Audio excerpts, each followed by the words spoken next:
ഞാൻ കരുതി ഇന്നലത്തെ പോലെ നീ ഇന്നും വെള്ളം വയ്ക്കാൻ മറന്നിട്ടുണ്ടാവുന്നു. തൊട്ടപ്പുറത്ത് പൈപ്പ് ഉണ്ടല്ലോ, അതിൽ കാലെഴുതി കയറിയ പോരെ. ചില ശീലങ്ങളൊന്നും മരിക്കുന്നത് വരെ മാറ്റാൻ പറ്റില്ല മോളെ. ശരിയാ, കടം വാങ്ങിട്ട് കൊടുക്കാനുള്ളവരെ കാണുമ്പോ മുങ്ങി നടക്കണ ശീലേ ഒരു കാലത്തും മാറ്റാൻ പറ്റില്ല. നോക്കണ്ട, എന്നോട് സുരേഷ് തന്നെയാ പറഞ്ഞത്. എന്റെ ദൈവമേ, ആകെ കൂടി അവന്റെ കയ്യിൽ നിന്ന് മേടിച്ചിട്ടുള്ള ഒരു 3000 രൂപ, അതിന് 30,000 രൂപയുടെ നോട്ടീസ് ഓടിച്ചു കഴിഞ്ഞു. അടുത്ത മാസം കുറി വിളിക്കുന്ന ആൾക്ക് കൊടുക്കാനുള്ള കാശ് എന്റെ ഉണ്ട്. വേണേ കടം വീട്ടിക്കോ, തിരിച്ചു തന്നാ മതി. വേണ്ടേ, അത് ഭവതി എന്നെ വെച്ചോണ്ടാ മതി.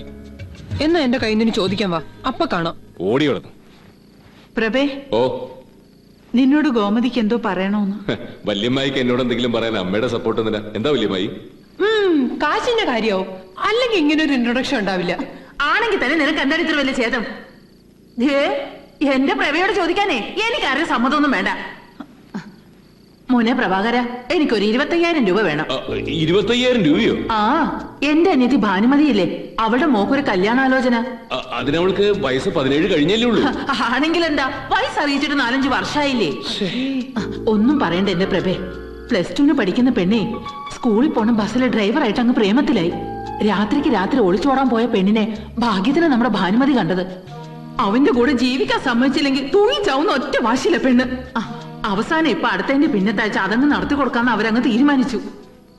ഇപ്പോഴേ ഭാനുമതി എന്നെ വിളിച്ച് നെഞ്ചു തടി നിലവിളി. ഒരു പെണ്ണിനെ എങ്ങനെ അയച്ച് വെറുതെ ഇറക്കി വിടുകയെന്ന് അവൾ എന്നോട് ചോദിക്കുന്നേ. അവളുടെ ദണ്ണം കേട്ടപ്പോ പ്രഭാകരൻ വരട്ടെ, ഒരു 25,000 എങ്കിലും വാങ്ങിത്തരാന്ന് ഞാൻ പറഞ്ഞു പോയി.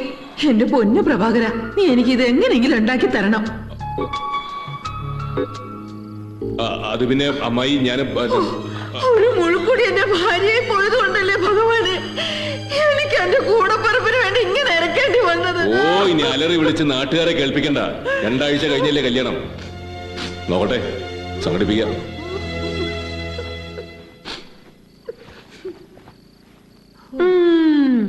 വല്യമ്മായി വെറും ഗോമതി അല്ലാട്ടോ, KPSC ഗോമതിയാ. സമ്മതിച്ചു. ഇവനിത് എവിടെ പോയി കിടക്കുന്നു?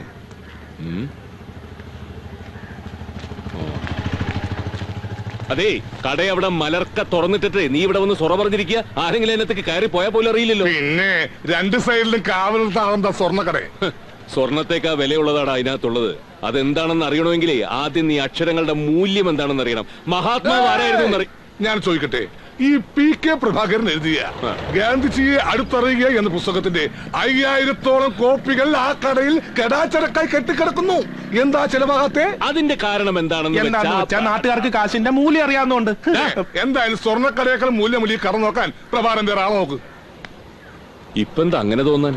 3-4 മാസം ശമ്പളം കിട്ടിയിട്ട് സുശീല കഴിഞ്ഞാൽ പിന്നെ എന്റെ ഏക വീക്ക്നെസ് കാശ. അത് കിട്ടാൻ ഞാൻ എന്ത് ചെയ്യും? നമ്മുടെ ഇലക്ഷൻ റിസൾട്ട് വന്നാ പിന്നെ ഞാൻ ആരാ മോനെ? ഈ പഞ്ചായത്തിന്റെ മെമ്പർ. അപ്പൊ പിന്നെ നീയോ ഈ നാട്ടിലെ ഒരേ ഒരു ബുക്ക് സ്റ്റോളിന്റെ MD. അപ്പോഴോ അതിനെ PK പ്രഭാകരൻ ദണ്ഡിയാത്ര വീണ്ടും നടത്തണം. കഴിഞ്ഞ പഞ്ചായത്ത് ഇലക്ഷൻ താന് തന്നെയല്ലേ പറഞ്ഞത്? എന്നിട്ടെന്തായി? തോറ്റു തൊപ്പിട്ടില്ലേ? ഇത്തവണ കെട്ടിവെച്ച കാശ് പോലും കിട്ടില്ല. നോക്കി നമുക്ക് കാണാടോ. ഒരിക്കലും ഈ നാട്ടുകാർക്ക് ഒരു അബദ്ധം പറ്റി, പക്ഷെ ഇനി അതുണ്ടാവില്ല. അവറാന് വേണ്ടി ബ്രോക്കർ പണിക്ക് നടന്ന താനൊക്കെ ഇപ്പൊ അയാളുടെ പാർട്ടിക്കാരനായിരിക്കാം, പക്ഷെ അതുകൊണ്ടൊന്നും ചെയ്ത അഴിമതിയുടെ കണക്കുകളൊന്നും പുറത്തു വരാതിരിക്കില്ല മക്കളെ. തെളിവ് സഹിതം വലിച്ചു കയറി പുറത്തിടും ഈ പ്രഭാകരൻ. മോഹൻദാസ് കരംചന്ദ് ഗാന്ധിയാണ്. സത്യം സത്യം സത്യം. അഴിമതി നടത്തുക എന്നുള്ളത് എന്റെ ജന്മവാസനയാ. അപ്പനപ്പൂപ്പന്മാരായിട്ട് കിട്ടിയിട്ടുള്ളതാ. ജനകീയ ആസൂത്രണം, റോഡ് വികസനം, മണല് വാരല്, അങ്ങനെ ഓരോ കാരണങ്ങൾ പറഞ്ഞ് നമ്മുടെ പെട്ടിയിൽ 4 പുത്തം വീഴ്ത്തുമ്പോ എന്റെ പെരുവരലിൽ നിന്നൊരു തരിപ്പ് അങ്ങോട്ട് കേറും. എന്റെ വരദാസ, ആ തരിപ്പിന്റെ സുഖം എനിക്ക് വേറെ ഒന്നും കിട്ടിയിട്ടില്ല. നമ്മുടെ മേനോൻ സാർ ഇന്നലെയും വിളിച്ചിരുന്നു. ആ കോൾപ്പാടം നികത്തി കിട്ടിയ അവിടെ മാലതി സിറ്റി എന്ന പേരിൽ ഒരു വലിയ റെസിഡൻഷ്യൽ വില്ലേജ് ഉണ്ടാക്കാനാ പുള്ളിയുടെ പരിപാടി. എല്ലാ വില്ലകളും NRIസിന് മാത്രം. School, hospital, medical college, super market എല്ലാം അതിനകത്ത് തന്നെ. ഒന്നിനും പുറത്തേക്ക് വരണ്ട. എന്നാ പിന്നെ പഞ്ചായത്ത് ഓഫീസും പോലീസ് സ്റ്റേഷനും കോടതിയും സെക്രട്ടേറിയറ്റും ഒക്കെ അതിനകത്താക്കാം. മാലതി സിറ്റി എന്നുള്ളതിന് പകരം മാലതി സംസ്ഥാനം എന്ന് പേരും വെക്കാം. ഇതൊന്നും നടക്കുന്ന കാര്യമല്ലേ ഇളയപ്പ? പണ്ട് 100 പറ കണ്ടം നികത്തി നമ്മൾ തെങ്ങൻ തൈ നടാൻ തുടങ്ങിയപ്പോ അവൻ നടത്തിയ സമരം ഓർമ്മയുണ്ടല്ലോ. അപ്പൊ അവനെ കള്ളക്കേസ് ഉണ്ടാക്കി പിടിച്ചകത്താക്കി.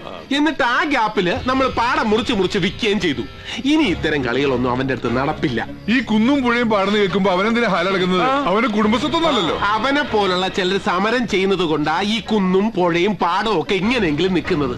അല്ലെങ്കിൽ 3500 ഏക്കറുള്ള ഈ തോന്നൂർക്കര പഞ്ചായത്തിന്റെ മുകളിലുള്ള ആകാശം പോലും നമ്മൾ വിറ്റ് കാശാക്കിയനെ. നിർത്തടാ ചാണ്ടി, നീ അന്നമ്മയുടെ ആവോലിയും അവറാന്റെ സ്കോച്ചും മെഴുകിയിട്ട് അവന്റെ മഹത്വം വിസ്തരിക്കണ്ട. അയ്യോ ഇളയപ്പ, മറ്റൊന്നും തോന്നരുത്. 2 എണ്ണം ഉള്ളിൽ ചെന്നാ ഞാൻ ഉള്ള സത്യം പറഞ്ഞു. ജന്മവാസനയാ, അപ്പനപ്പൊപ്പന്മാരായിട്ട് കിട്ടിയതാ. അവൻ ജയിച്ചു വന്ന ആകെ പ്രശ്നമാവും. നമ്മുടെ പരിപാടികളെല്ലാം കുഴപ്പത്തിലാവും. അതെ, അവൻ കുഴപ്പത്തിലാക്കും. നീ ഇങ്ങനെ എഴുതിയിൽ എണ്ണ ഒഴിക്കാതെ എന്തെങ്കിലും വഴി പറഞ്ഞാ ചാണ്ടി. ഒരു വഴിയുണ്ട്. എന്താ അത്? അവനൊരു ഗാന്ധിയനായതുകൊണ്ട് നമ്മളൊരു ഗോഡ്സെ പകരം ഇറക്കുന്നു. അതാരാള്? ഏത് വാർഡിലെ? 3ാമത്തെ വാർഡിലെ. 3ാമത്തെ അവറാച്ച സമാധാനിക്ക്. ശാണ്ടി പറഞ്ഞതിനാണ് ഐഡിയ. അങ്ങനെ പറഞ്ഞു കൊടുക്കും ഭരത. ബാക്കി നോക്ക്, പെട്ടെന്ന് തീർക്കാം. ഒഴിക്കുന്നതാ. 3ാമത്തെ വാർഡിലൊരു പണിക്കരാണല്ലോ ഈ ഗോഡ്സ്. അതേത്? ദേ, പ്രബേട്ടനോടൊന്ന് എന്റെ കൂടെ കാടാമ്പുഴ വരെ വരാൻ അമ്മ പറയണോട്ടോ. മുട്ടർക്കാൻ തന്നെ നേർച്ചയുള്ളതാ. പിന്നെ നിന്റെ നേർച്ചയില്ലെങ്കിലും പ്രഭാകരൻ ജയിക്കും. അത്ര നേർമയുള്ള മനസ്സാവന്റെ. പ്രബേട്ടന്റെ കല്യാണം കഴിഞ്ഞാൽ ഇത് തന്നെ പറയണം. അതെന്താടി നീ അങ്ങനെ പറഞ്ഞേ? അമ്മായിക്കും അമ്മായിയുടെ കുടുംബക്കാർക്കുവേ ഇപ്പൊ തരണം പോലെ വാരിക്കോരി തരാൻ പ്രബേട്ടന്റെ പെണ്ണ് സമ്മതിക്കില്ല. അതെന്നെ. എനിക്ക് പ്രഭാകരൻ എന്തെങ്കിലും തരണുണ്ടെങ്കിലേ അത് ഞാൻ അവന്റെ സ്വന്തം അമ്മായി ആയതുകൊണ്ടാ. അല്ലാതെ നിന്നെ പോലെ മതി മതി വർത്താനം തുടങ്ങി അപ്പൊ കീരിയും ബാമ്പാവും രണ്ടാളും. അല്ലേലും നിങ്ങൾ രണ്ടാളും എപ്പോഴും ഒറ്റക്കെട്ടാണല്ലോ.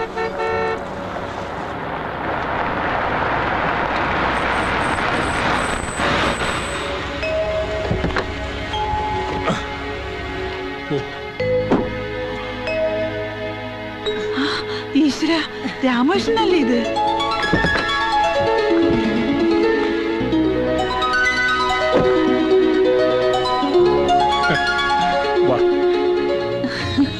എന്റെ രാമകൃഷ്ണ, ചെറിയ മോനാടി ബോംബെന്ന്. ഇന്നലെ കൂടി നിന്റെ കാര്യം പറഞ്ഞുള്ളൂ. അല്ല, നിന്റെ കോല ആകെ അങ്ങ് മാറിയല്ലോ രാമകൃഷ്ണ. ഇപ്പൊ കണ്ട ശരിക്കും ഒരു ഹിന്ദിക്കാരൻ മാതിരി. എന്നെ മനസ്സിലാവാണ്ട് സരോമയല്ലേ? ഓർമ്മയുണ്ടല്ലേ? വലിയ പെണ്ണായി. ഞാൻ എത്ര ചെറുപ്പത്തിൽ കണ്ടതാ. മിഴിച്ചു നിൽക്കാണ്ട് ചെന്ന് ചായക്ക് വെള്ളം വെക്ക്. വാ വാ മോളെ. ഒന്ന് വേഗം എഴുന്നേറ്റ്. ഒന്ന് എഴുന്നേറ്റ്. മതി കൊണ്ടുവരണ സേവയൊക്കെ ഒന്ന് എഴുന്നേറ്റ്. ചേച്ചിയുടെ മകൻ നാട്ടിൽ വലിയ പൊതുപ്രവർത്തനാണല്ലേ? നാട്ടുകാരെ എടുത്തോണ്ട് നടക്കണ കണ്ടു. ഈശ്വര, അവൻ ജയിച്ചിട്ടുണ്ടാവും. ഈ വാർഡിലെ മെമ്പർ അവൻ. ഗോമതിയേട്ടത്തേക്ക് സുഖല്ലേ? കേറി കിടക്കാൻ ഇങ്ങനെ ഒരു സ്ഥലം ഉള്ളോണ്ട് ആ കഷ്ടപ്പാടില്ല എന്ന് പറയാം. എത്ര കാലം വെച്ചിട്ട് അന്യനാട്ടിൽ കഴിയ. അതുകൊണ്ട് ബോംബെയിലെ സകല ബിസിനസ്സും ഞാൻ അവസാനിപ്പിച്ചു. ഇനിയുള്ള കാലം ഇവിടെയാ, ഈ വീട്ടിൽ. എത്രയായാലും സ്വന്തം നാടും വീടും തന്നെയാ വലുത്. അതിപ്പോഴെങ്കിലും മനസ്സിലായല്ലോ അല്ലേ മോളെ? ഈ നേരത്തെ എന്തോന്ന് ഉറക്കം? മൂപ്പർക്ക് അങ്ങനെ നേരം കാലൊന്നും ഇല്ല. ഏത് സമയത്ത് എന്തിനു റെഡിയാ. ഒന്ന് എഴുന്നേറ്റേ. ആ, ഒരു പണിയും ചെയ്യാതിരുന്ന് ഉണ്ണുമ്പോ വേറെ എന്തിനാ പറ്റിയല്ലേ? ഒന്ന് എഴുന്നേറ്റ്.